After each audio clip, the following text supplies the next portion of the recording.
I'd rather have Jesus than silver or gold. Saludándole en el amor del Señor, deseando ricas y abundantes bendiciones del cielo hacia sus vidas. Ha llegado la hora de compartir el devocional, el pancito diario de vida que tanto bien hace a nuestras almas. Estamos en nuestra sección de un tema en 3 partes y vamos a observar estos días las 3 parábolas que aparecen dentro de todo el contexto de San Mateo capítulo 25. Y ya hemos observado respecto de la parábola de las 10 vírgenes, donde en cada parábola vamos a presentar un concepto clave. En el de las 10 vírgenes, el concepto clave era esperar. Esperar activamente al esposo. El día de hoy, el concepto clave va a ser, respecto de la parábola de los talentos, obrar. Esperar, obrar. Vamos entonces a San Mateo capítulo 25, versículos 14 al 30. Varios versículos que vamos a leer, pero vamos a ser bien precisos en los puntos claves. San Mateo capítulo 25, versículos 14 al 30.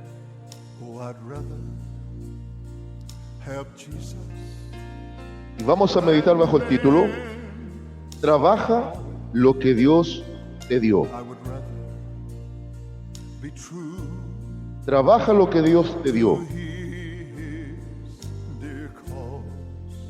Voy a leer entonces en el nombre del Señor Jesucristo, y la palabra de nuestro Dios dice de la siguiente manera: Porque el reino de los cielos es como un hombre que, yéndose lejos, llamó a sus siervos y les entregó sus bienes. A uno dio 5 talentos, y a otro 2, y a otro 1, y a cada uno conforme a su capacidad, y luego se fue lejos. Y el que había recibido 5 talentos fue y negoció con ellos y ganó otros 5 talentos. De mismo el que había recibido 2 ganó también otros 2. Pero el que había recibido 1 fue y cavó en la tierra y escondió el dinero de su señor. Después de mucho tiempo vino el señor de aquellos siervos y arregló cuenta con ellos.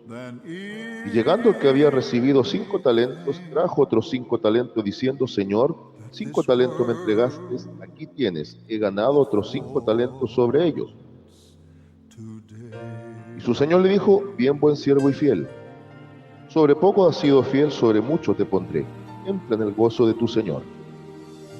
Llegando también el que había recibido 2 talentos, dijo: Señor, 2 talentos me entregaste, aquí tienes, he ganado otros 2 talentos sobre ellos.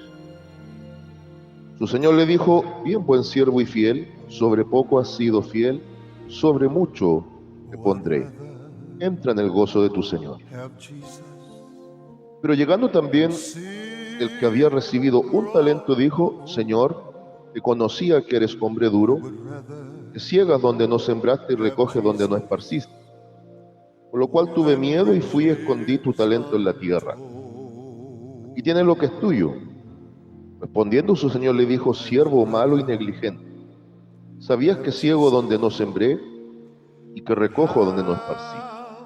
Por tanto debías haber dado mi dinero a los banqueros, y al venir yo hubiera recibido lo que es mío con los intereses. Quitadle pues el talento y dadlo al que tiene 10 talentos, porque al que tiene le será dado y él tendrá más, y al que no tiene, aun lo que tiene le será quitado. Y al siervo inútil echadle las tinieblas de afuera, allí será el lloro y el crujir de dientes. Amén. Esta es una parábola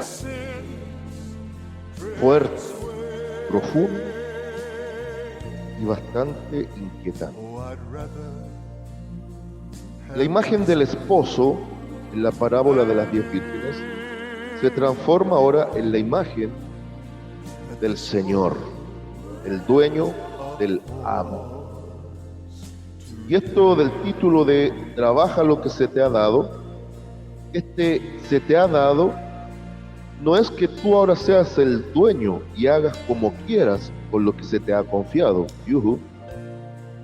Trabaja lo que se te ha dado es ser responsable en la administración, y repito, en la administración, sobre lo cual eres y soy responsable. Muchas veces llegamos a pensar que lo que Dios ha confiado ya es nuestro y podemos hacer con ello lo que queramos, y no es. Él es el Señor, nosotros somos los siervos. Y digo nosotros, no solo los pastores, hablo del pueblo de Dios en general, porque a cada uno Dios nos ha confiado ciertas áreas a trabajar. Bien, perfecto. Pero a veces se nos olvida que la expresión o palabra siervo, su mejor definición es esclavo. ¿Qué derechos tiene un esclavo? Si fuésemos en estricto rigor al concepto mismo de la palabra en su raíz más profunda, tendríamos que responder que ningún absoluto derecho. Esa era la realidad, incluso en los días de Cristo. La esclavitud siempre ha sido la negación de derechos sobre otro individuo, donde un amo impone y el esclavo debe obedecer a la buena o a la mala. La diferencia en el trato con nuestro Dios, aunque somos esclavos, la mejor definición desde el griego es lo que nos presenta el apóstol Pablo. Somos esclavos, pero en situación de doulos o dulos, desde el griego, que significa literalmente un siervo voluntario. Es decir, estamos voluntariamente al servicio de Dios. Él nos tomó por hijos, nos tomó por propiedad suya y también nos toma como sus siervos en forma voluntaria y no obligatoria. Él no nos obligó. Sin embargo, es cierto que el Espíritu Santo nos convenció, pero no nos obligó. Y ahora estamos en deuda con Él. Bien, en deuda con Él. Y nuestra deuda es de amor recíproco.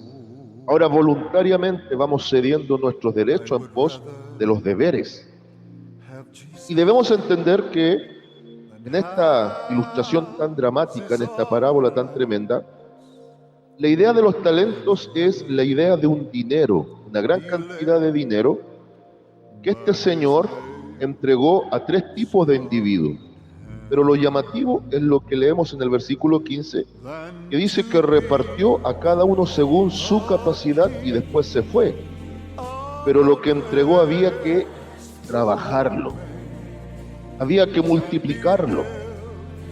Y la capacidad de uno eran 5 talentos, la de otro era 2 y la de otro era 1.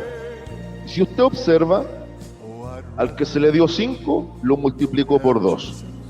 Al que se le dio 2, lo multiplicó por 2. Pero al que se le dio 1, por cobarde, no fue capaz de trabajarlo, sino que lo devuelve intacto. Y hasta podríamos decir que actuó con cordura, conociendo el carácter de ese señor, el cual le había encomendado la labor de multiplicar el talento.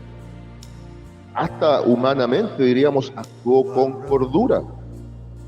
Pero el problema es que si repartió a cada uno conforme a su capacidad, significa que la gran molestia de ese siervo fue que su confianza fue traicionada.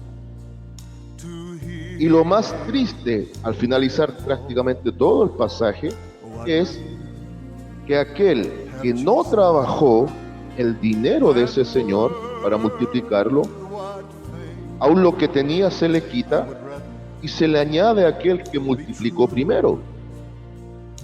Voy a hablar desde lo personal. Muchas veces se habla y se dice, y es cierto, que Dios ocupa al que está más ocupado.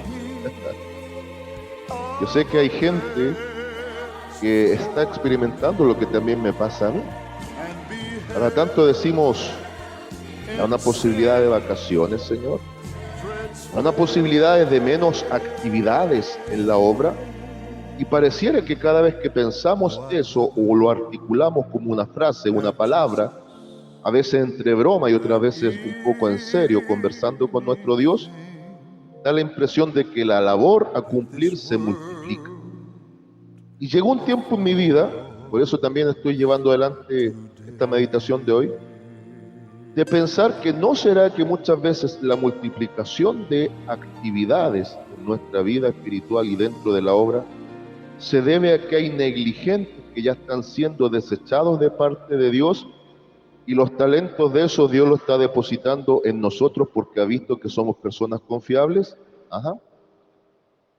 ¿Qué le parece? Puede ser, ¿no es cierto? Porque no es casualidad que entre más ocupado el obrero, más ocupaciones debe tomar después. Ahora, si Él ha visto que somos capaces porque Él ve que cada uno conforme a su capacidad recibe, gloria a Dios. Pero preocupante es el caso, y ahora me pongo en la otra vereda, que esté dentro yo del grupo de los que por miedo, por cobardía, no me he esforzado en multiplicar lo que se me ha sido encomendado o endosado como responsable y que finalmente no sea considerado yo o tomado en cuenta como una persona confiable y finalmente me desecha. Ahora, lo más fuerte es que al final del pasaje, en el versículo 30, está hablando de gente que va a perdición. Y aquí no estoy entrando en el tema típico de perder o no perder la salvación. Creo que incluso el énfasis del Señor Jesucristo es a la fidelidad de la confianza que Él ha depositado en nosotros. Da la impresión de que este siervo que recibe poca comisión y aún así fue negligente, es porque a lo mejor nunca realmente tuvo un compromiso genuino con Dios y va a calzar con el grupo de los que van a ser desechados.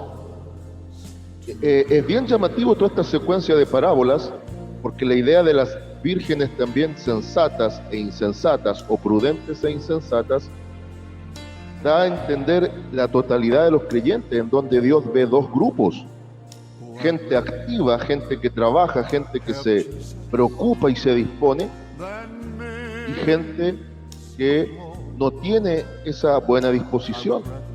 Y en esta de los talentos también van en un énfasis similar. Acá, esas vírgenes imprudentes o insensatas nunca fueron conocidas por Dios y no se les abrió la puerta. Y a este siervo negligente que nunca y cobardemente quiso trabajar los talentos en los cuales tuvo responsabilidad, dado que se le endosó a él de trabajarlas, fue echado afuera, donde están las tinieblas y donde está el lloro y el crujir de dientes. Interesante, dando la impresión que va a vivir tribulación y a futuro condenación. Entonces podemos decir que también hay dos grupos humanos: los llamados y los escogidos. El que es escogido va a vencer el temor, va a vencer el miedo y la cobardía y va a poner en práctica el deber a cumplir. Muchas veces nos encontramos insuficientes e incapaces, pero aquí es clave, vuelvo y repito, insisto en este punto del versículo 15, que Dios a cada uno le da conforme a su capacidad para trabajar. Y entiéndase bien que esto de talento, por favor, en este mismo contexto, era una gran suma de dinero y que había que multiplicarlo. La medida mínima, el doble. Recibiste 5, quiero que me entregues de vuelta 10.